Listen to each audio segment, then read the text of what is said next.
Okay, in a recent video, I put on there that I'm doing some boat work. I was inspired by a guy I found on YouTube when I was searching for boat paint. But this setup was inspired, plus the idea to paint the boat was inspired by a guy on YouTube called Frankie Bushong, something like that, B-U-S-H-O-N-G.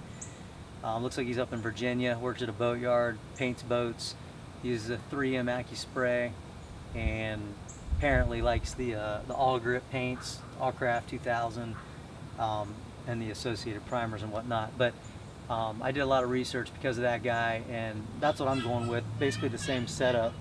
And to spray with, I saw he had to do a project at his house for somebody, and he used a 2 compressor setup. So I've done the same thing. I've got 2 Harbor Freight compressors. He had an old 33-gallon Craftsman that didn't work any longer, and then he had the 29-gallon Harbor Freight Central Pneumatic compressor.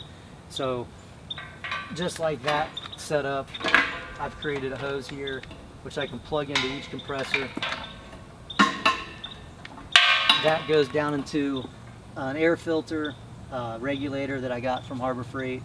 It's another Central Pneumatic, and another Central Pneumatic air filter and desiccant dryer.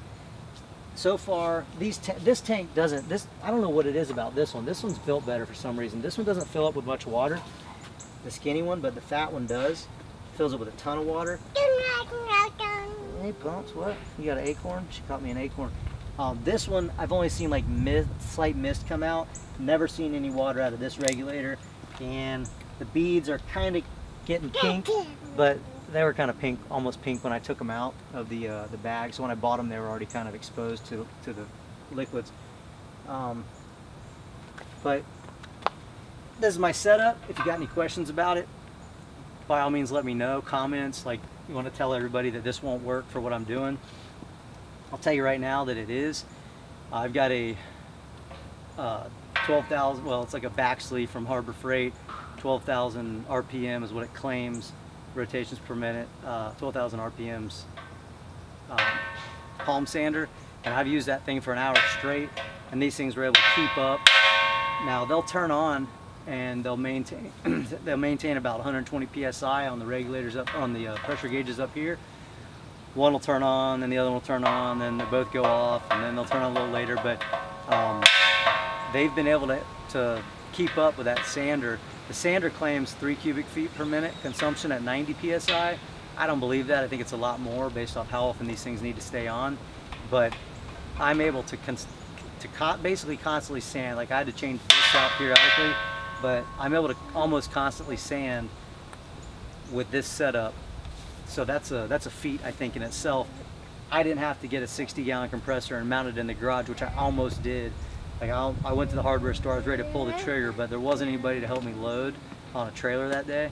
So I did some more reading, did some question asking, got some answers, the answers I wanted actually, that I could possibly get away with this setup, and I was willing to see if it was possible. So far it seems possible. I'm pretty good at I'm really good at answering questions, replying to comments, and I will try my best. I'll put in the description section what I've learned along the way, if anything.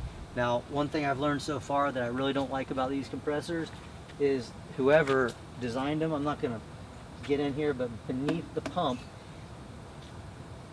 you could probably see right here the oil gauge, and on this one it's right here. So right beneath that and beneath this oil, I say gauge, I guess it's a gauge, there's a screw underneath there, and to drain it, it just there's no, like, it's not like you do a car and it just comes out the bottom. There's no obstruction, nothing obstructing it from hitting your pan. Well, here there's a big piece of metal right there. It's just pour all over that metal, and on that one it's even recessed further, and the metal sticks out further. So you've got to get creative with how you're going to drain your oil in this thing. Maybe like lean them back, lean them that way, put some tin foil beneath it, and create a funnel that falls down into a catchment. Anyway, I got the COVID cough, but this is my setup. So far so good. It's going to be put to the test. and I'll keep you updated on how things work.